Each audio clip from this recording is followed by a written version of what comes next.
Good morning, everyone. It is 5:19 in the morning, and I'm at Port Jefferson, New York, heading over to Bridgeport, Connecticut, which will be my 11th state of the East of the Mississippi Bonsai Tour. It's gonna be a fun day.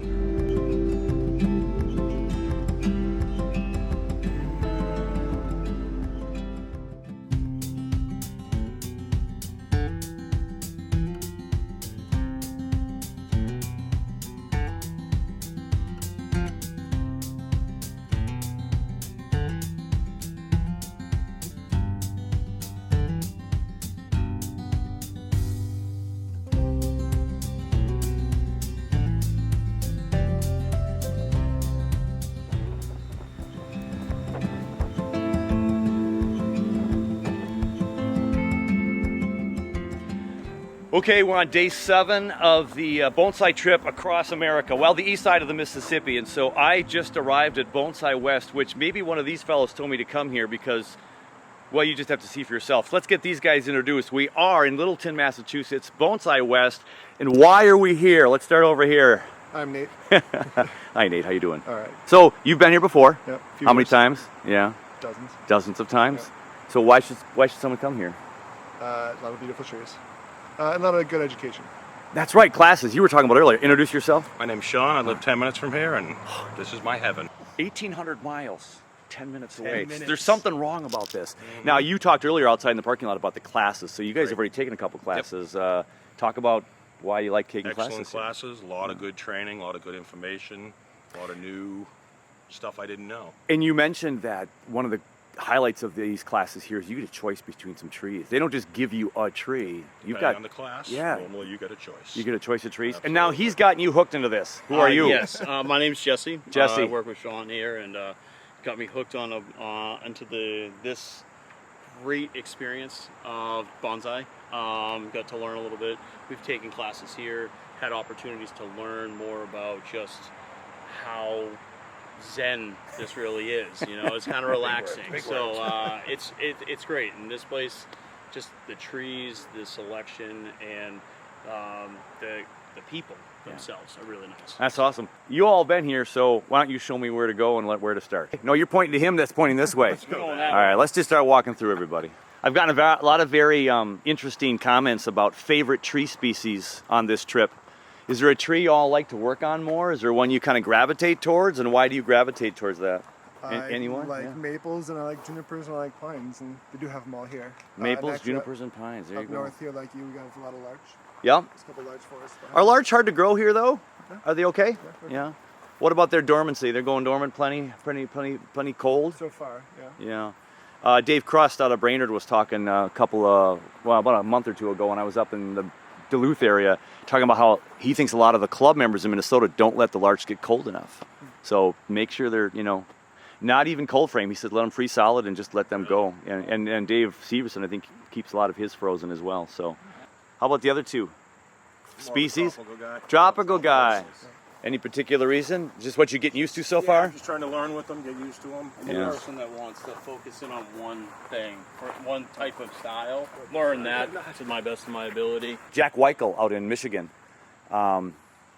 He is 92 years old, been doing bonsai forever, and he just says, maybe not different species, but get 6 or 7 trees so you don't love one to death, that concept. right. But they also say, a lot of people are saying, stick to one tree variety so you can kind of learn that tree, learn how, and the bonsai techniques are very similar for a lot of trees. Mm-hmm. You might not be able to do things the same time of year or a little bit, we just work on Steve and I from Steve's Backyard Bonsai talking about how different dawn redwoods are. And if you want to prune them, it's again, the techniques to get your trees to do what they do are similar, but you can't do them until you see certain signs on the tree. So you got to find that out in a species before you can go crazy. Exactly. Absolutely. Wow.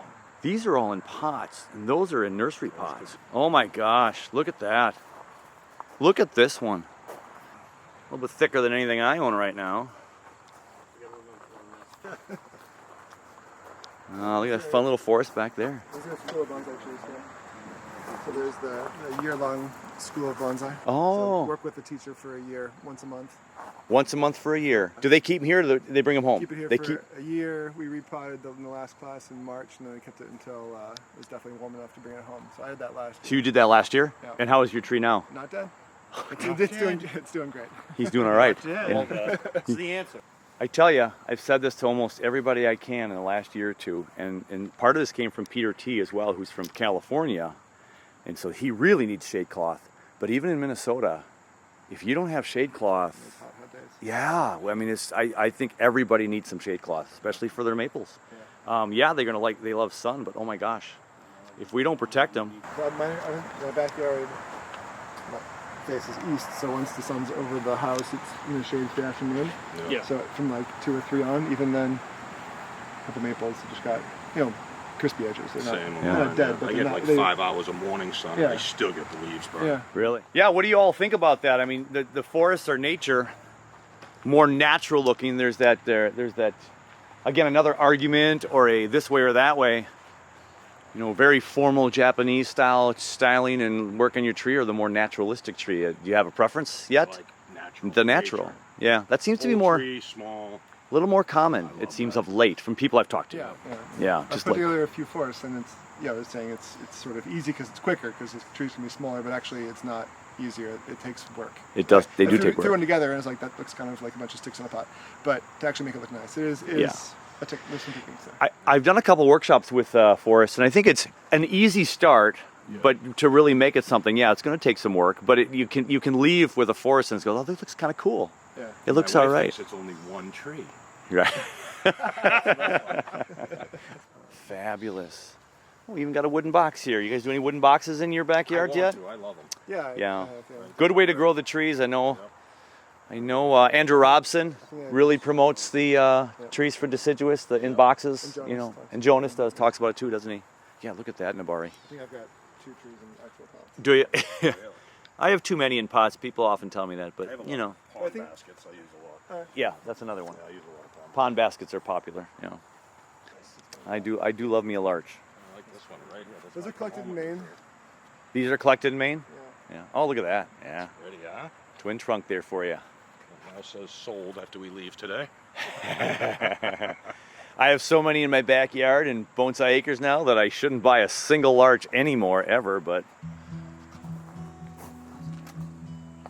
Anybody have a bald cypress? Those are trees that sit in water. People put those in water. I think that's so amazing. Look at that bark. Oh man.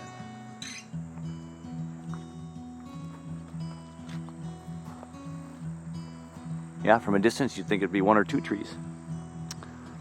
But it is not.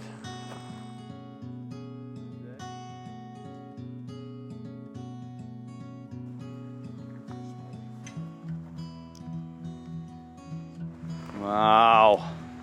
Bring your wallet. Do they accept all major credit cards?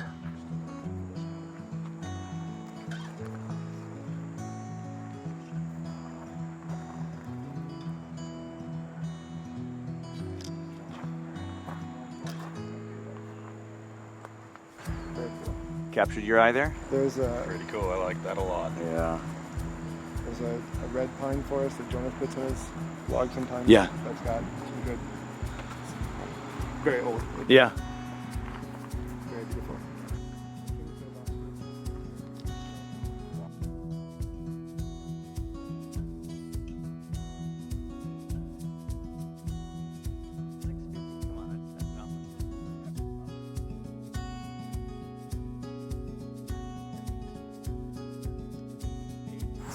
Yep, I have got one right now. Doesn't look like that though. I think it takes a couple years. Yeah, just a few. Wow. Oh my word, look at that thing.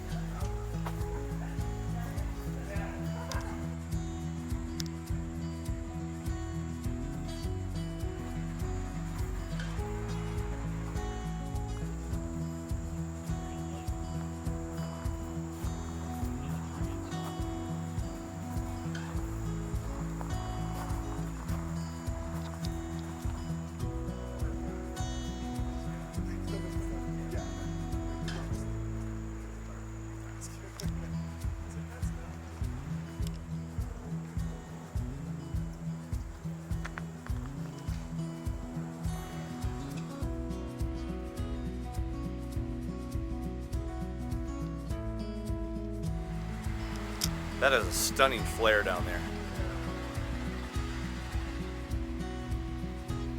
Wow.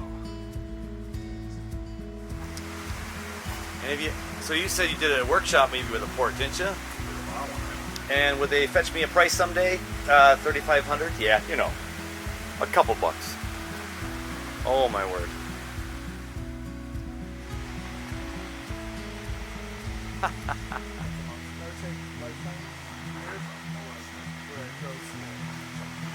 I mean, there's my hand. Oh my gosh. Oh my gosh.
Sarah Rayner.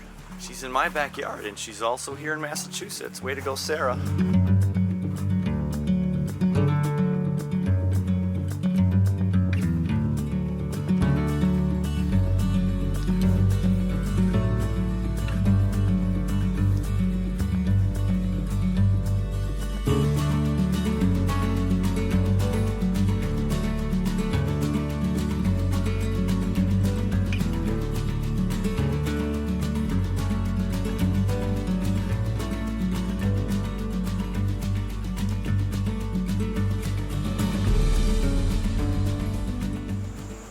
I have to say, every place I've been on this trip is a bit overwhelming. This place is no exception. There is so much here to see that, again, I've gone through with a camera with some of the guys here from YouTube friends and fans, and I'm gonna have to put the camera down and just come back and look at a few things that have kind of piqued my interest. But there's so much going on. You really, if you go to these places, anywhere I've gone on my road trip, give yourself some time. Oh my gosh, don't feel rushed. Sometimes I'm feeling a bit rushed. Ladies and gentlemen, when a tree speaks to you, do not pass it up. Do not. Do not. So, what do you got here? What are you bringing home? I'm bringing home a small leaf Chinese elm. Small leaf Chinese elm. You can get it right here. There it is. The Seiju. I just got a couple cuttings from my friend Steve at the Seiju, but it'll take me about 20 years to get that fixed. So maybe I should go check one out as well. Spoke with me. If you see a tree you like, if you walk by it, it's not going to be there when you I literally was looking at the same tree. The same I was tree? like, wow. See, you already passed it up and he's got it. Hey, You gotta. what's wrong with that? That's great. What? You're empty-handed. Are you going to get one or not? Probably No, not. I'm Probably gonna behave not. I'm gonna behave I- myself. We'll see. You're, Yeah. Is there any of you eyeballed? He's been quiet about it. All of them. No, I'm not sure. Or maybe I haven't been I around have when to you be a found little him. more disciplined these days. I've got too many trees. We'll see. There was a few. My wife will probably, if I come home with one, she'll probably say, like, so you wanted this vacation, all I got is you getting another tree? It'll be a t-shirt someday, right? And all I got was him buying another tree. So we're at Bonsai West, hanging out with the guys looking at trees, and a couple of us have thought about picking some up. But when I left on this road trip, I had no idea if I was going to come home with a tree. Well, I'll put it this way, that I would purchase. So I got some from Tom, I got some cuttings from Steve, but look at these Brazilian rain trees, everybody. And so we came in once, and we've already joked with everybody. When a tree speaks to you at a nursery, and you walk by it, you might not have that tree to pick up later on. So I was looking at some of the trees, and I have to say, this one is saying, Dave, bring me home. So let's bring this one home, and then I'll find a gift for my wife later. And now that I said that on film, I probably should do it. And I've got 5 more days of the trip. Let's bring this home. All right, let's do it. Zuma Fleischman. I'm from Brazil and work here in Bonsai West about 6 years. So you must have done bonsai in Brazil. Yes, So how long have you been doing this craft? 30 years. 30 years. Yeah. What brought you to bonsai in the beginning? I had a gift for a friend. Then somebody stole my tree. And I'm very, very sad. And that friend gave me a book. Okay. Then I start study and I never stopped. Yeah. Then I found a master, Japanese master in Brazil. He teach bonsai in Brazil. Okay. He already passed away. I studied with him for 12 years. And I was apprenticed. Master Osamu Hidaka, his name. Yeah. And I studied with another professionals. And in Brazil, I work more like a hobby. I had another profession there, okay. But I studied serious. And when I come here, I found one friend, Mauro Stemberger, the Italian guy. Okay. So he introduced me with Michael, and I started to work with Michael and never stopped. So you've been here for how long then again? You said 6 years. About 6 years. Yeah. So tell me right off the bat, how different is bonsai in Brazil versus here in the Boston, Massachusetts area? Oh yeah, so basically the difference is in Brazil is difficult importation. So we don't have good Japanese pots or trees from Japan or I made some importation in Brazil from China. Okay. But it's not this quality. But now in Brazil, with Mauro Stemberger, make a revolution there.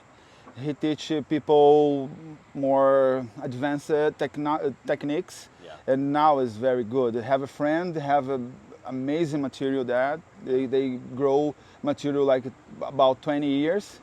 But when Mauro arrived in Brazil, he said, no, this is very high quality, good quality. And Mauro, I think he worked in Brazil for 10 years. Every year he go there, have a school there, and the people now have much more quality in the work. Yeah, so the quality is improving. Yes. And the material is improving. And there's a lot of good material here. This is phenomenal. So at but Bonsai West like here, you think this is far superior. Yeah. So at Bonsai West here, you're doing classes right now, some private classes. You have a lot of classes here. Yes. So when people come to a Bonsai West class, what can they get into? How can they learn, and what kind of a situation is it? We have different classes. Yeah. So already I teach 4 years school. So I started school 4 years ago. Is a program, the 4 years program, and I have my first group just to form now this year. And every year people come and the school is full, completely full. Completely full. Yeah. So they're in the program for a year at a time. This people have been in for a whole 4 years. So this is a private lesson. So we have private lessons. Yeah. We have beginners workshop, intermediates workshop, a specific workshop for the species. Like I have a specific workshop about black pines, some tropicals too. Like we had last week, we have a workshop for Brazilian red tree. So different classes. Yeah. On my road trip in this last 5, 6, 7 days, I've heard a lot of people talk about if someone's asked about a favorite tree, they responded that when you're working on a tree, that tree right there, right now, should be all you're thinking about in your favorite tree. But is there a style, or is there a tree, is there an art in this bonsai world that you like better? Is there species? Oh yeah. Black pine is my favorite. Totally your favorite? Totally. And tell us why. Why because is that still king for you? My master. Your master. Yeah, my master, he is a specialist in black pine. Yeah. So even here, have a good quality, but I never saw show him black pine like he did. And he as from seed. It's not important from seed. So 40 years old, perfection, little tree. So Controlled that from Shohin the black pine for me is the best. It is the best. Yeah. Awesome. What's a good tree for the average person coming to your workshop? What's a good one to start with for people? The start depend what you want about bonsai. If you have one bonsai just for put like in your house to make a decoration or something, I recommend the easy ones, like jades or ficus, the easy ones to grow, and you can have. But if you want to study, really study, and place, I think you need to study how about your weather. Yeah. What the tree is easier in that In your climate. In your climate. Yes, that's my first advice for if you want to start the easy one in your weather. Yeah. So that's my. So have you acquired any trees from your master or from all your training? Do you have some legacy trees within your collection, and how important is that, you think, in bonsai? Yeah, I when I come, I sold my collection in Brazil. Okay. I had about 120 trees, Okay. and 20 is about I work with my master, but unfortunately I need to sell the trees, and I don't have anymore. next journey. Yeah. Now I restart my collection. I have some trees here. It's mine, it's my personal collection. Yeah. And just I have some trees. I work with some special guys, some masters. So I have trees I work with Koji Hiramatsu. Another trees I work with Mauristenberger. So trees may is like record for that moment. For sure. Yeah. Where would you like your trees to end up someday? Like 50 years from now, where do you want your trees to go? Well, my dream is someday I have a collection with my signature. You know, when you see the tree, though, that tree Zuma made. That's a Zuma tree. Yeah. This is my goal. And I hope I see that tree. Yeah. That would Thank be you. fantastic. Thank you for the time. Thank you. I appreciate it, man. This has been great. What a beautiful place you have. Thank you. This is- Thank you so much. What a great thing to be a part of. Well, I can't wait to one, see the videos, but also see what you do with this. I mean, like already it's just the bones on this tree are looking good. There's a lot of nice form there. So I don't know if I have anything in here. I should. But there I am. Look at that. I have one in there. Awesome. So there you go. Check out Dave's Bonsai. You'll see an episode with this footage on probably in about 2 weeks. Okay. My thanks to Zuma Fleischman and the wonderful people at Bonsai West, and of course to Nate, Sean, and Jesse for showing me the ropes. What a beautiful place. You must get there, but again, give yourself plenty of time to see it all. Hey, take care of you, take care of your bonsai, and we're going to catch you soon on the next one.